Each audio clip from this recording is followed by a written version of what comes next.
Bonjour à tous, c'est Zoé Grenon, spécialiste du reconditionnement à la BFC de Bagotville.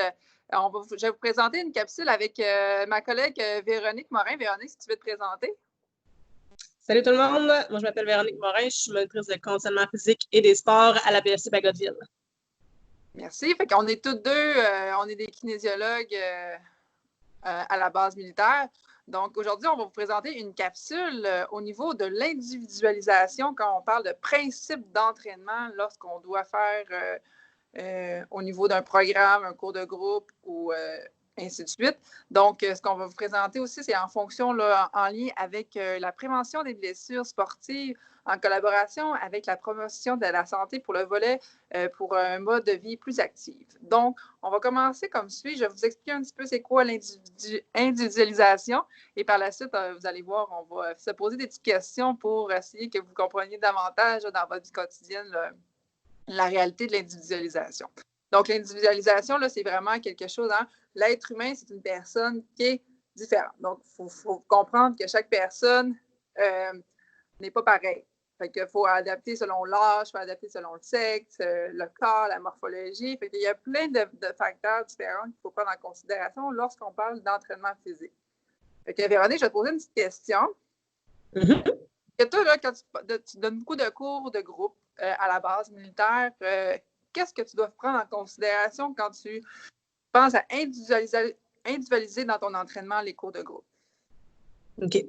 La première chose que je vais vérifier, premièrement, est-ce que j'ai un groupe qui est plus féminin, un groupe qui est plus masculin? Est-ce que j'ai un groupe qui est mixte? Également, il faut que je prenne en ligne de compte le niveau d'entraînement de mon groupe. Donc, est-ce que c'est un groupe qui est plus en forme? Est-ce que c'est un groupe que je sais qui a peut-être moins accès à pouvoir pratiquer des sports? Donc, ça, c'est un critère qui est assez important à prendre en ligne de compte. Aussi, est-ce que mon groupe a un objectif précis ou non? Donc, il faut vraiment que j'individualise selon ma gang. Au niveau, est-ce que c'est un PT d'entraînement le matin? Est-ce que c'est un PT d'entraînement le soir? Donc, c'est sûr qu'à ce moment-là, le niveau de fatigue ne sera pas le même. Donc, souvent, les gens sont plus en forme le matin. Le soir, ils ont leur journée dans le corps. C'est sûr que de ce côté-là, ça à prendre en ligne de compte. La façon la plus facile, en fait, la mieux pour individualiser avec un groupe, c'est de travailler au niveau de la charge, donc le volume et l'intensité. Donc, si je prends exemple, j'ai un entraînement en musculation, je vais adapter au niveau des charges. Donc, si je vais voir mes participants, que je vois sa technique laisse à désirer, c'est peut-être au niveau de la charge qui est trop lourde. Donc, à ce moment-là, on essaie de l'adapter ensemble. Si c'est un entraînement de course, à ce moment-là, je vais voir, est-ce que je fais une course continue? Est-ce que je fais une course fractionnée? Donc, j'essaie vraiment de l'adapter à chaque personne. C'est sûr que tout le monde n'est pas à la même vitesse non plus, fait que c'est important de se respecter. L'outil le plus facile pour individualiser dans un entraînement, j'en parlerai de deux. On a l'échelle de perception de l'effort, donc la fameuse échelle de Borg qu'on démontre après chaque tâche au test force, qui permet à la personne de voir, selon elle, la perception d'effort qu'elle a sur le moment de l'exercice. Sinon, un autre outil aussi qui est vraiment super, c'est une montre sportive. On a un cardio-fréquence-mètre à l'intérieur. Donc, si la personne connaît ses ondes de fréquence cardiaque, exemple, la personne sait que sa fréquence cardiaque max, c'est 200 battements par minute, puis elle veut faire, exemple, une course à 80 bien, si elle voit dans sa montre qu'elle est à environ 160 BPM, bien, ça va être plus facile pour la personne de se dire, OK, je suis en plein dans l'intensité que je veux versus, oh non, je suis pas assez, faut que je pousse un peu plus ou je pousse un petit peu trop. Fait que c'est sûr que ça, c'est des outils qui sont vraiment plus faciles pour individualiser de personne en personne. Sinon, qui est à prendre en ligne de compte aussi, on demande toujours est-ce qu'on a des blessés. C'est sûr que les personnes blessées, on ne réagira pas avec la même charge, le même volume pour cette personne-là. On va vraiment aussi l'adapter en fonction de la personne, en fonction de sa blessure. Fait que c'est comme tous des paramètres comme ça qui sont importants de prendre en ligne de compte dans un entraînement de groupe. Parfait, merci. J'ai une petite question pour toi, moi aussi. Dans le fond, je m'entends avec un ami, puis j'aimerais soulever les mêmes charges que mon ami. On s'entraîne ensemble, je fais attention à ce que je mange, je dors bien, je m'hydrate bien. Par contre, au niveau de nos charges, on a vraiment une grosse différence au niveau des charges. Pourquoi? Il faut penser quand on s'entraîne avec quelqu'un, il faut penser à plusieurs facteurs. Hein? Donc, on parlait à notre génétique, donc à notre la morphologie de chaque personne, il faut vraiment la prendre en considération. Chaque personne a une génétique, comme je disais, nos neurones ne fonctionnent pas pareil que les autres, notre métabolisme n'est pas pareil non plus que chacun. Donc, l'adaptation va être pas la même. Donc, dans un programme d'entraînement qui est le même, ça ne veut pas dire qu'on va avoir les mêmes résultats à la fin. Il y en a qui vont être plus vite, d'autres moins vite au niveau des résultats. Désolée du bruit. Donc, je vais vous expliquer un petit peu les différentes morphologies qu'on peut retrouver chez les gens qu'il faut quand même prendre en considération, l'entraîneur doit prendre en considération et soi-même. Donc, tu as ectomorphe, ça va être une personne qui va être un petit peu plus grande et mince. Il va avoir un peu plus de difficulté à prendre du poids, donc prendre de la masse musculaire et autres. Il va avoir une prévalence un peu plus pour les sports d'endurance. Il va avoir des fibres musculaires lentes, donc pour faire des sports d'endurance. On a aussi la morphologie mésomorphe, désolé. Eux autres, il va avoir un développement un petit peu plus musculaire, plus facile. Il va avoir une taille moyenne. Il va avoir un profil plus physique et athlétique. Ça va être plus facile pour lui, là, dans tous les types d'entraînement, là, il va avoir plus de facilité. On a aussi une dernière morphologie au niveau de l'endomorphe. Il va avoir les épaules et le bassin un peu plus larges. Il va avoir une accumulation de graisse plus facile et son métabolisme va être un peu plus lent. Donc, lui, il est reconnu pour avoir une force supérieure au niveau musculaire à la moyenne.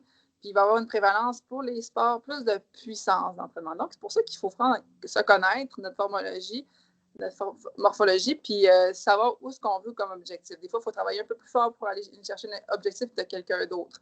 Donc, il ne faut pas se fier à la personne, il faut se fier à soi-même. Donc, il y a plusieurs facteurs. Comme je mentionnais, le métabolisme, les fibres, nos habitudes de vie, le sommeil. Si tu dors moins que ton ami, que tu as une moins bonne habitude de vie, ça peut jouer en compte. Il faut vraiment faire, c'est vraiment important. Là.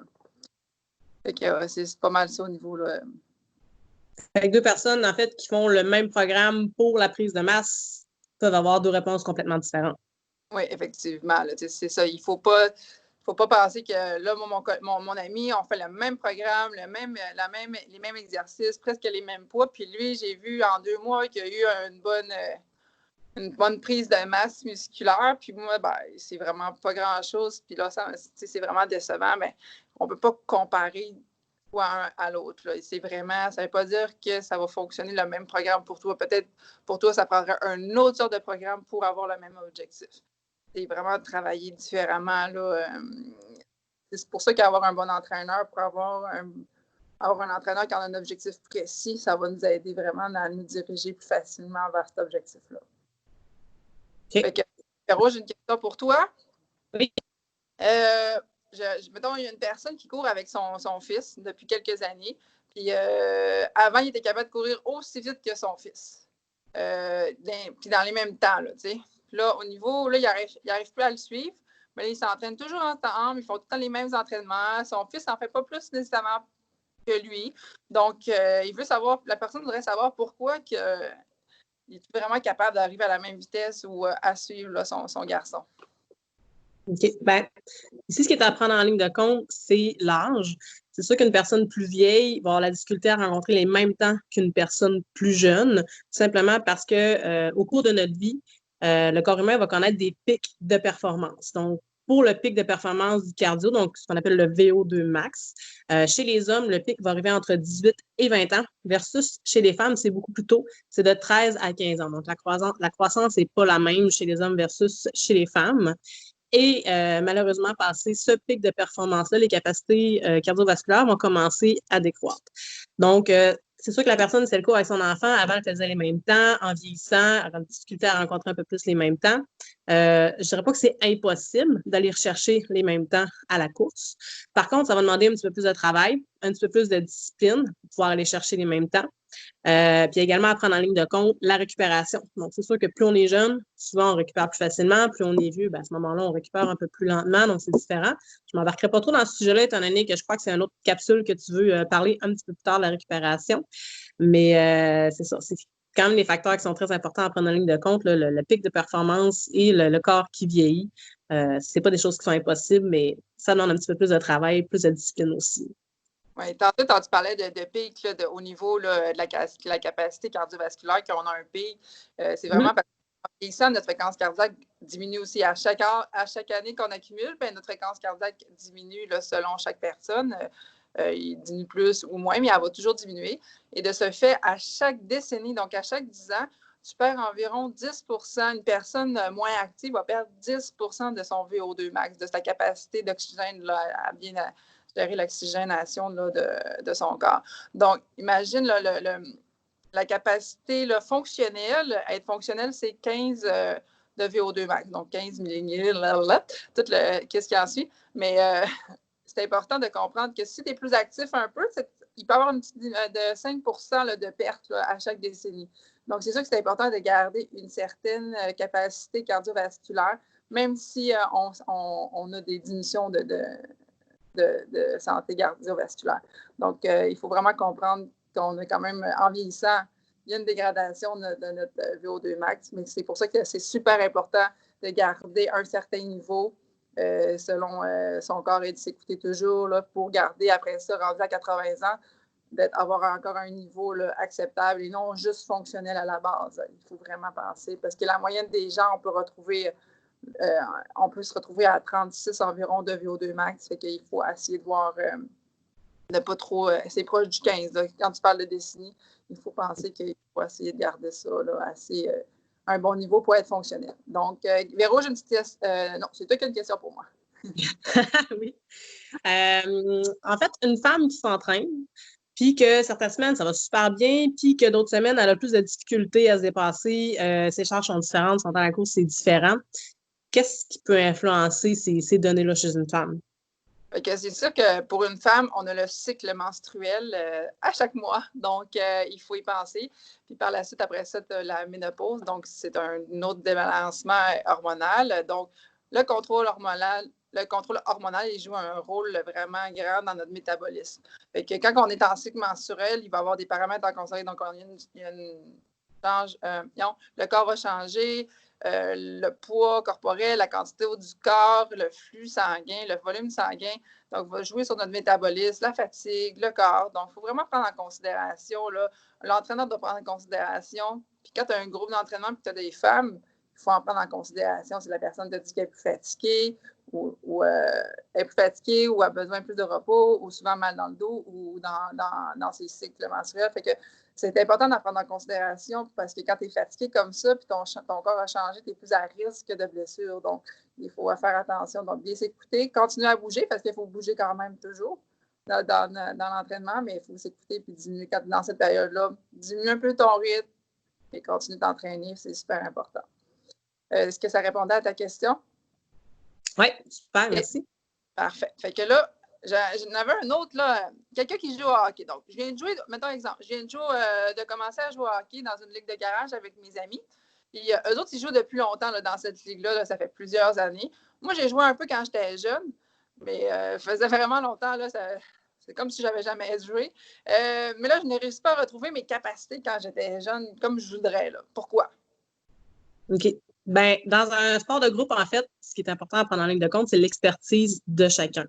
Tout à l'heure, je parlais que le corps va connaître un pic de performance en VO2 max, mais dans l'apprentissage aussi, il y a une période qui est quand même assez critique dans l'apprentissage de l'enfant, dans le développement de l'enfant, pour aller développer certaines habiletés motrices qui, s'ils ne sont pas acquis dans cette phase d'âge-là, qui est environ entre 6 et 12 ans, où on va apprendre à dribbler, lancer, courir, botter, etc.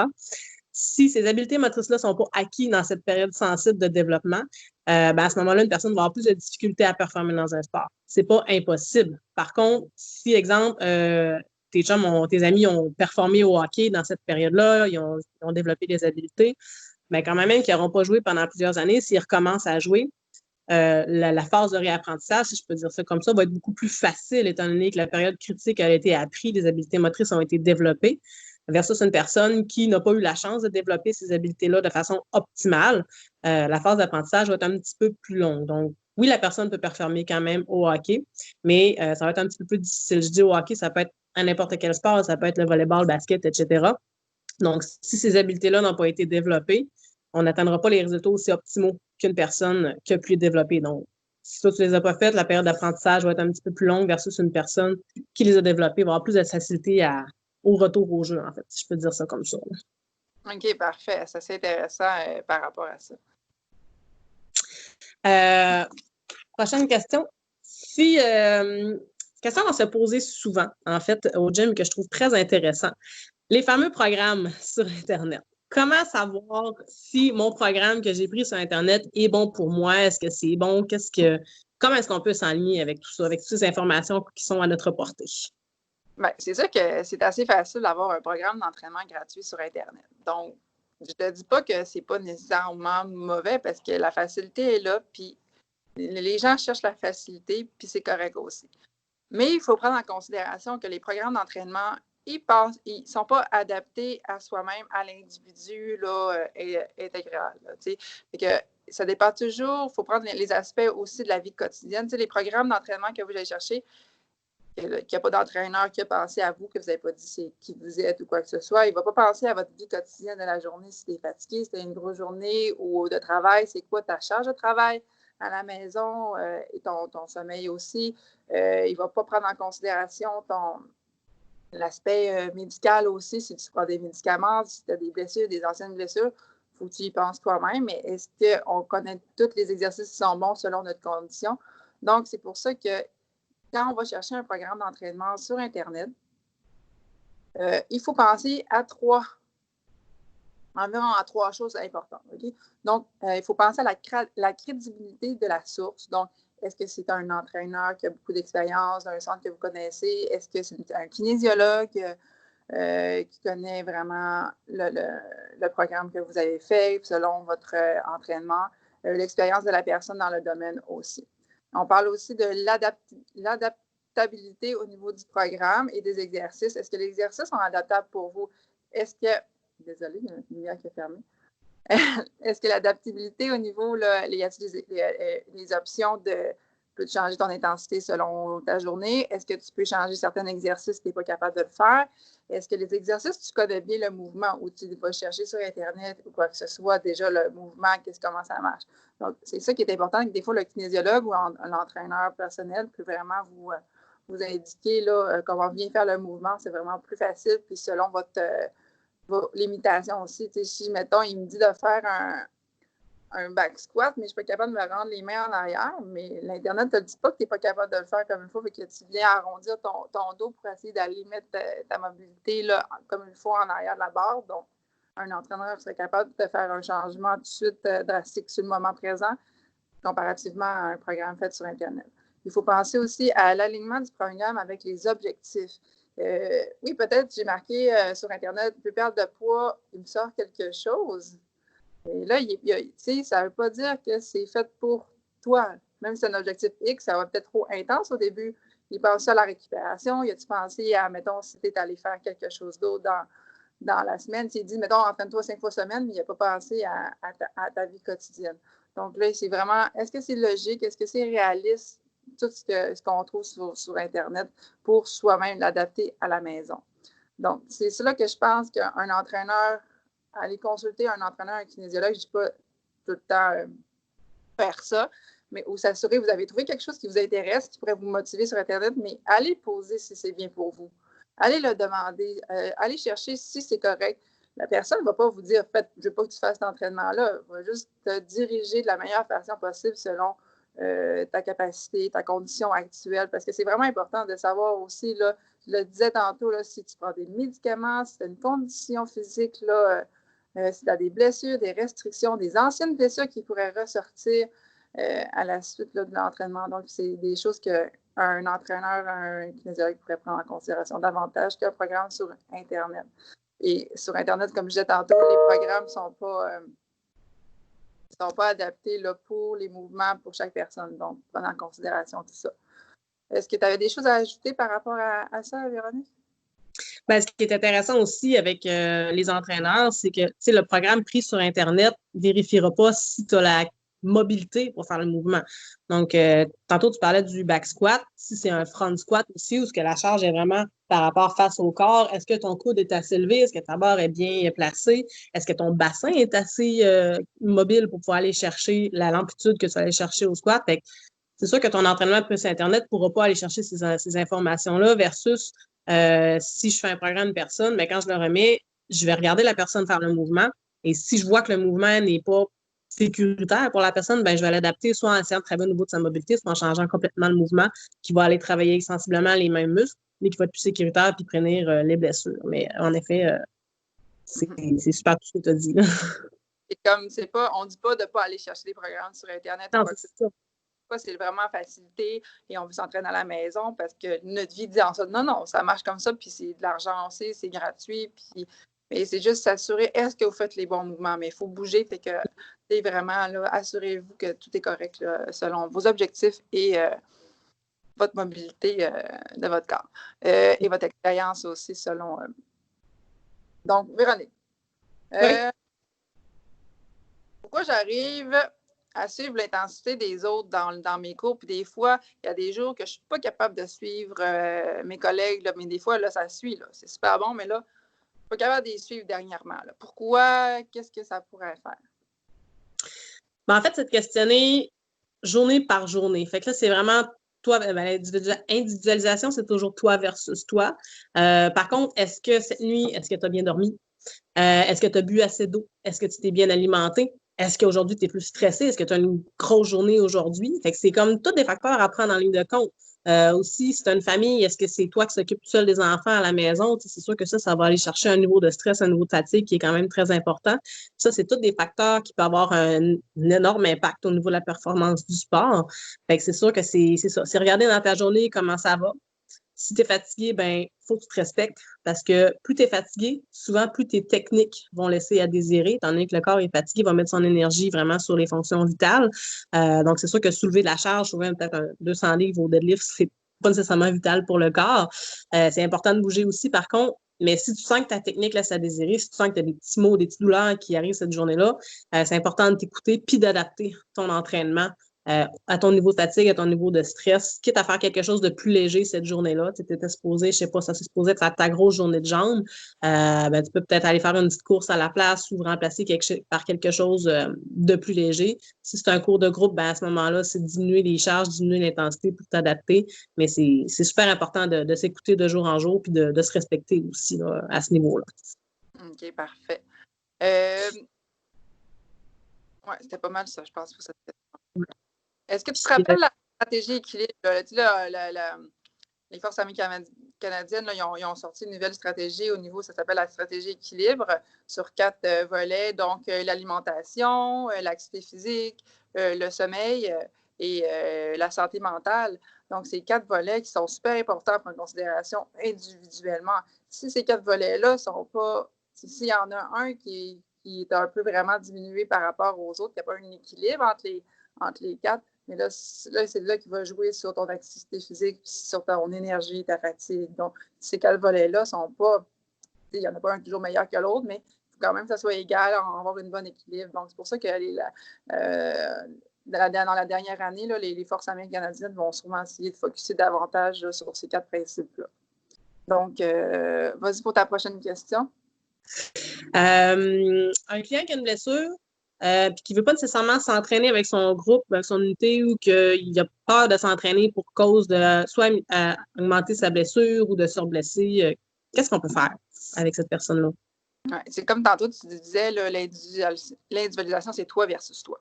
Donc, des fois, on a un peu d'orgueil aussi hein, quand on est dans un groupe. Mais il faut vraiment être capable de s'écouter. Donc, être aussi, quand tu as un entraîneur dans ton cours de groupe, il ne faut pas que tu sois gêné d'aller le mentionner pour que l'entraîneur soit capable de te donner des adaptations au niveau de certains exercices ou te dire, ben, fais pas cet exercice-là, tu dois faire ça. Donc, il faut s'écouter puis être capable de le dire aussi qu'aujourd'hui, ben, j'ai une problématique. Et après ça, l'entraîneur va être capable de savoir aussi, de te dire, ben, est-ce que tu es capable de faire l'entraînement ou non? De te dire, fais le groupe avec nous, on va adapter ou non, tu ne devrais pas faire cet entraînement-là et de faire un entraînement plus par toi-même, adapté selon ta capacité.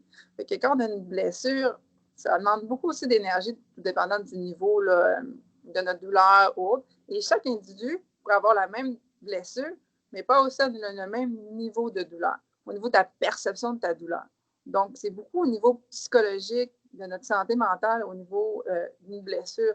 Fait que ça, l'entraîneur, il faut qu'il prenne en considération ce moment-là. Et toi aussi, il faut que tu prennes en considération que quand tu as une blessure, est-ce que ça me joue beaucoup mentalement? Est-ce que tu faut te connaître? Est-ce que moi, en entraînement, mon orgueil est trop intense si je suis blessée? Si je me connais, je sais que je suis blessée, mais je vais me pousser même si pour que je veuille suivre le groupe, mais ma blessure me dit non. Là, fait que ça, il faut se connaître aussi si notre orgueil est un peu intense. Donc, quand on est blessé, là, on va avoir une plus grande progression, on va réduire un petit peu les intensités, fait qu'on va jouer vraiment selon chaque personne. Comme je disais tantôt, la perception de douleur n'est pas pareille.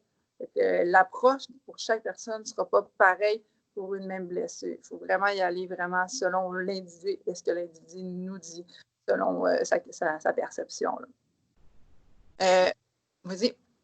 Puis c'est important aussi de, tu sais, comme ça, de s'écouter de la blessure. Tu sais, une personne qui, exemple, fait de la musculation, veut avoir un gain de masse, puis ne veut pas arrêter parce qu'il est blessé, parce qu'il ne veut pas perdre ses acquis, ben plus on va s'entraîner sur une blessure, plus la blessure va être longue à guérir, puis plus c'est là qu'on va perdre encore plus nos acquis. Fait qu'on est mieux de s'écouter, de laisser de laisser au corps le temps de guérir pour pouvoir après ça aller les rechercher, parce que de toute façon, ce qu'on a déjà acquis va être plus facile à les rechercher qu'avant qu'on les ait, ces acquis-là. Le principe de mémoire musculaire qui vient faire son impact ici.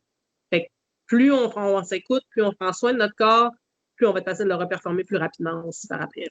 Effectivement, il faut vraiment être capable d'enlever le net orgueil, de dire OK, j'ai besoin d'une pause là. Puis est-ce que c'est quelques mois ou versus quelques années de prendre le temps de récupérer une blessure? Donc là, c'est vraiment important là, de s'écouter. Puis des fois, c'est ça, là, ça demande un travail, un processus psychologique un peu plus rendu là, parce qu'il y en a que ça va être la compétition, il y en a que c'est un sport, il y en a que ça va être un déploiement aussi. Donc, il y en a qui sont c'est le même principe. Si tu es blessé, puis là, tu voulais aller en déploiement parce que ça demande, c'est ta job d'un certain côté. Fait que là, des fois, il faut faire les pour, les contre, puis voir si être capable de. Est-ce que c'est 6 mois ou après ça, je vais être équipée pour tout le reste des années à cause d'une blessure, à cause que j'ai une mini blessure au départ. Donc, c'est important de prendre en considération nos blessures.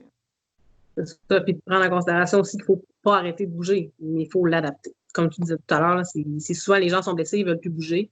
Mais non, il y a tellement de choses qu'on peut faire. Si tu es blessé aux jambes, on peut faire d'autres choses aussi. Donc, on va l'adapter, c'est ça qui est important, puis ça te permet en même temps de garder la bonne habitude. Fait que, super. Autre question. Une personne, une femme ou un gars qui s'entraîne avec son conjointe, peu importe, mais il faut que ça soit deux sexes différents. Ils font environ le même poids. OK? Mais ils lèvent pas les mêmes poids. Fait que lui, il est capable de lever plus lourd, puis l'autre moins lourd, mais ils font le même poids, puis ils ont la même grandeur. Là, c'est vraiment similaire. Là. Donc, pourquoi que deux sexes différents ne pourraient pas lever les mêmes poids? Bien, c'est ce qui est en prendre en ligne de compte. En fait, c'est l'âge et le sexe. Fait est-ce que vous avez le même âge? Est-ce que, au niveau du sexe, l'homme et la femme, il y a énormément de particularités qui sont très différentes pour la progression d'entraînement. Tout à l'heure, j'ai parlé du pic de performance pour le VO2 max. La force musculaire aussi va connaître un pic de performance. Chez les hommes, c'est plus autour de 20-30 ans. Chez la femme, ça va plus arriver autour de 20 ans. Donc, c'est sûr que passer ce pic de performance-là, autant en muscu qu'en cardio, les capacités commencent à décroître. Mais en gardant une forme physique régulière, ben, c'est sûr qu'on peut diminuer la progression de ces décroissements-là, si je peux dire ça comme ça. Autre chose qui est à prendre en ligne de compte, les hormones. C'est sûr que la testostérone va aider à développer plus facilement au niveau de la force musculaire que la femme n'a pas. Par contre, fait qui est très intéressant et je crois qu'il est peu connu, c'est de vérifier au niveau de la force relative. On a la force relative, la force absolue en entraînement. La différence entre les deux, la force absolue, c'est vraiment la capacité de force maximum qu'une personne peut déployer sans tenir compte de rien. Fait que c'est juste la charge. Fait que telle personne va lever 200 livres, telle personne va lever 300 livres.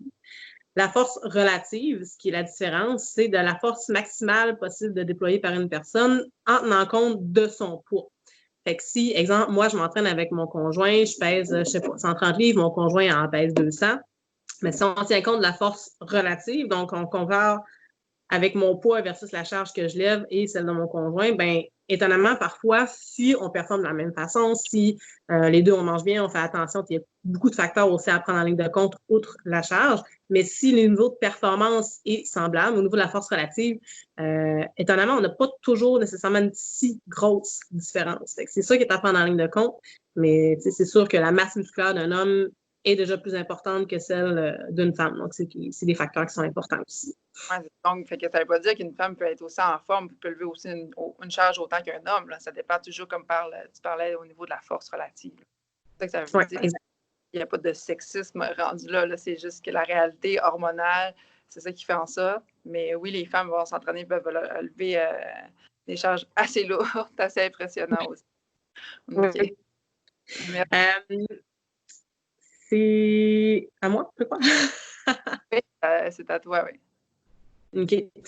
Ça fait quelques semaines qu'une femme s'entraîne avec son conjoint, ou peu importe, ça peut être conjoint-conjoint, conjoint-conjointe. Mais elle a du fun à s'entraîner avec son conjoint, mais au niveau du programme, peut-être elle retrouve un petit peu moins de motivation. Fait qu'elle aime ça s'entraîner avec son conjoint, mais c'est ça, le programme, peut-être un petit peu moins motivant. Qu'est-ce qu'elle peut faire? C'est sûr qu'en gym, on voit souvent ça aussi. Là, hey, je m'entraîne avec mon conjoint, il y a un programme d'entraînement, puis je le fais avec lui. Non, non, non. Mais est-ce que le programme a été monté selon tes objectifs à toi, à la personne? Tu sais, souvent, le programme a été monté pour la personne et non pour la conjointe ou le conjoint. Donc, c'est important de. Il y a ça aussi, il faut que le programme il soit en fonction de tes objectifs, parce que s'ils ne sont pas en fonction de tes objectifs, tu n'auras pas les résultats que tu voudrais.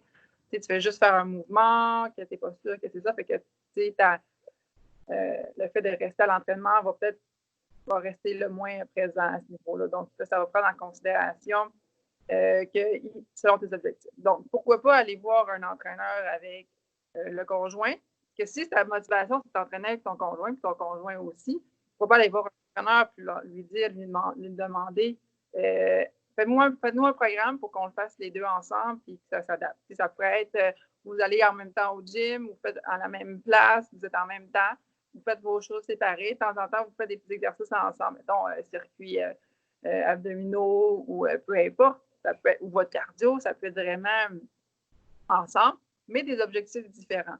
Et souvent, on voit en gym, chez l'homme, je n'ai pas de chose, ils vont faire beaucoup de programmes d'hypertrophie, de 8 à 10 répétitions. C'est plus de l'hypertrophie, prise de masse. Est-ce que la femme va aller chercher cette prise de masse-là au niveau, c'est toujours relatif, mais c'est un exemple parmi tant d'autres. Et ça prend aussi une expérience pour lever 8 à 10 répétitions au niveau de l'exercice. Ça a une bonne expérience dans le mouvement, dans l'exercice. Est-ce que ton conjoint connaît tout le bon exercice selon ta morphologie à toi? Donc, c'est ça, il faut prendre plein de choses en considération quand on fait un programme d'entraînement. Aller chercher ta motivation, donc savoir, moi qui me motive, c'est de m'entraîner avec mon conjoint, et savoir c'est quoi tes objectifs précis. Et avec ces objectifs précis-là, puis ta motivation, bien là, c'est d'aller se rejoindre les deux ensemble là, pour bien s'adapter. Là. Mm-hmm. Puis il existe tellement de façons différentes de s'entraîner aussi. Là. Il n'y a pas juste les 3 séries de 8 à 10 répétitions. Là. Il y a les intervalles à haute intensité de courte durée. Il y a les circuits style fonctionnel. Fait il existe tellement de façons de s'entraîner qu'une personne qui suit le même programme, si elle n'est pas motivée, ben ça ne veut pas dire nécessairement qu'elle n'aime pas s'entraîner. C'était juste que cette méthode-là, pour cette personne-là, c'est pas l'idéal. Oui, mais il faut vraiment se connaître, puis même les marquer peut-être aussi. Je marque OK, qu'est-ce qui me pourrait me motiver à aller m'entraîner? Parce que il y a pas beaucoup de monde au Canada qui vont bouger. Non, il y en a beaucoup, mais je veux dire, il y en a beaucoup qui ont l'intention de faire un changement dans leur habitude de vie au niveau de l'activité physique, donc augmenter leur niveau d'activité physique. Mais il n'y a pas beaucoup de gens qui vont faire le changement, donc le mouvement, de partir après l'intention. Donc, quand on écrit, mettons, on écrit, bon, c'est quoi qui me motiverait à bouger? Ben là, m'entraîner avec quelqu'un ou en groupe ou quoi que ce soit. Après ça, quel est ton objectif? Puis qu'est-ce que tu devrais faire pour atteindre cet objectif-là? Puis quand c'est écrit, c'est un peu plus concret. Puis peut-être comme ça t'aide à trouver des solutions là, à tes objectifs puis à ton entraînement. Fait que c'est juste prendre une prise de conscience sur ses objectifs, sur soi-même, puis qu'est-ce qui se motive. Là. Je pense que ça pourrait aider davantage là, à l'individu. Définitif. Aussi, je pense à poser comme question au niveau des suppléments nutritionnels pour avoir de la même force musculaire que son ami ou que mon collègue ou quoi que ce soit. Donc, faire augmenter ma force musculaire. Est-ce que c'est bon de prendre des suppléments nutritionnels? Ça, c'est une très bonne question. Écoute, il y a tellement de suppléments qui existent pour tellement de raisons différentes que c'est facile de s'y perdre à travers tout ça. Premièrement, ce qui est important, c'est de savoir que c'est pas parce que ton ami prend un supplément que toi, tu vas réagir de la même façon à ce supplément-là. Donc là, il y a une question de métabolisme qui rentre en ligne de compte. Aussi prendre en ligne de compte la charge d'entraînement. Donc, c'est sûr que si toi, tu as une telle charge, ton ami a une charge d'entraînement différente, la réponse ne sera pas pareille. S'assurer aussi de valider est-ce que le supplément est sécuritaire ou non. Donc, souvent les suppléments vendus aux États-Unis, est-ce que des fois, il y a des ingrédients qui n'apparaissent pas nécessairement dans la liste d'ingrédients? Est-ce qu'ils sont sécuritaires ou non? Donc, c'est sûr qu'il y a des façons aussi de savoir si le supplément commandé est sécuritaire ou non. L'idéal, ou ce que je recommanderais pour une personne qui voudrait s'enligner vers là, ben, ça serait de prendre un rendez-vous justement avec son professionnel de la santé, donc de venir nous voir. Puis on va se faire une tête sur ce produit-là. Premièrement, est-ce que tu en as réellement besoin? Ou est-ce que si, mettons, tu fais un programme d'endurance, tu prends un supplément pour prendre la masse, ben ça ne sera pas nécessaire pour toi, dans le sens que si tu prends un supplément mais que tu ne l'utilises pas, tu vas le stocker. Puis là, est-ce que ça va venir jouer contre ton objectif? Donc, c'est se faire une tête avec un professionnel de la santé, soit nous, promo de la santé. Il y a le nutritionniste aussi qu'on a sur la base qui peut aider vraiment beaucoup puis qui est spécialisé avec l'alimentation sportive. Donc, c'est toutes des belles informations gratuites, toute la communauté militaire qu'ils peuvent avoir. Puis que souvent les gens n'utilisent pas. Donc, venez nous voir, on va se faire une tête, on va vérifier est-ce que c'est nécessaire, est-ce que c'est sécuritaire, puis après ça, on va adapter le tout pour vraiment atteindre les objectifs de la personne. Oui, c'est ça, c'est assez intéressant. Comme tu disais tantôt, la supplémentation nutritionnelle, c'est comme, mettons, un entraînement. Tu as plein de différents suppléments, puis plein de différents exercices. Mettons, exemple, juste dans la nutrition, peut-être pour toi, mettons, manger plein de viande, ça ne marche pas, mais manger de la viande, pour moi, ça pourrait marcher. Tu sais, d'accord, le métabolisme, c'est ça qui fait. Il y en a qui sont plus lents, il y en a qui sont plus rapides. Bien, la nutrition, c'est ça qu'il va faire.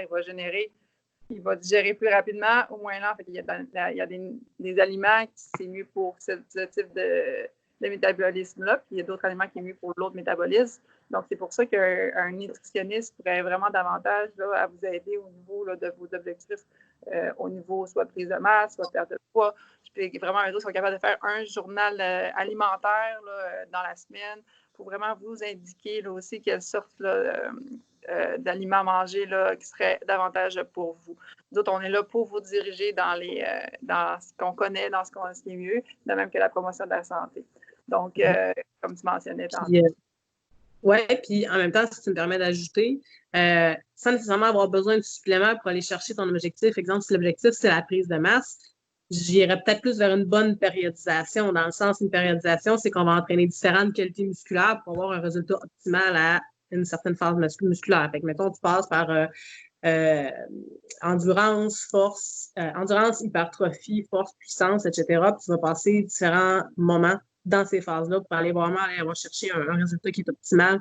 Et si toi, c'est l'hypertrophie que tu veux faire, mais tu n'as jamais entraîné l'endurance, ben à ce moment-là, il faudrait peut-être l'entraîner ou si tu n'as jamais fait de core, donc si la base de ta stabilité n'est pas là, c'est sûr que les résultats ne seront pas les mêmes. Donc, peut-être plus viser au niveau de la qualité d'entraînement, une bonne périodisation, puis vérifier si on est capable d'aller chercher des bons résultats sans nécessairement aller chercher un aide au niveau des suppléments nutritionnels. Non, effectivement, tu as totalement raison à ce niveau-là. Donc, c'est qui termine un peu nos questions-réponses. J'espère qu'on a répondu un petit peu à des questions que vous avez peut-être à la maison pour soi-même. Et je vais juste faire un petit résumé rapide de l'individualisation. Donc, juste que l'individualisation, c'est chaque personne est différente. L'adaptation à chaque entraînement, chaque objectif va être différent aussi. Le métabolisme de chacun est différent. Il faut penser à plein de choses, au sommeil, à l'habitude de vie qu'on a. Il faut penser aussi on est stressé, notre santé mentale, savoir prioriser aussi ce qu'on a besoin là, à travailler là, pour atteindre nos objectifs. T'sais, si tu ne dors pas et là, tu veux faire un marathon, essaie de régler ton sommeil avant d'aller t'entraîner trop pour le marathon. Donc, il faut savoir aussi se connaître dans ça. Donc, si vous avez des questions, je n'hésitez pas à nous les envoyer sur le site là, de PSP, BFC Bagotville. On va vous répondre, là, il n'y a pas de problème, assez rapidement. Donc, Véro, est-ce que tu voulais ajouter quelque chose? Non, ça fait le tour pour moi. C'est sûr qu'on a effleuré le sujet. Là. Il y a tellement de choses qu'on peut parler au niveau de l'individualisation. Fait que, comme tu disais, si les gens ont des questions, n'hésitez pas. Ça nous fait toujours plaisir d'y répondre. Non, mais merci beaucoup de ta collaboration, Véronique. Puis c'est toujours avec la collaboration aussi de la promotion de la santé là, à la BFC de Bagotville pour un mode de vie actif. Donc, merci. Merci à toi.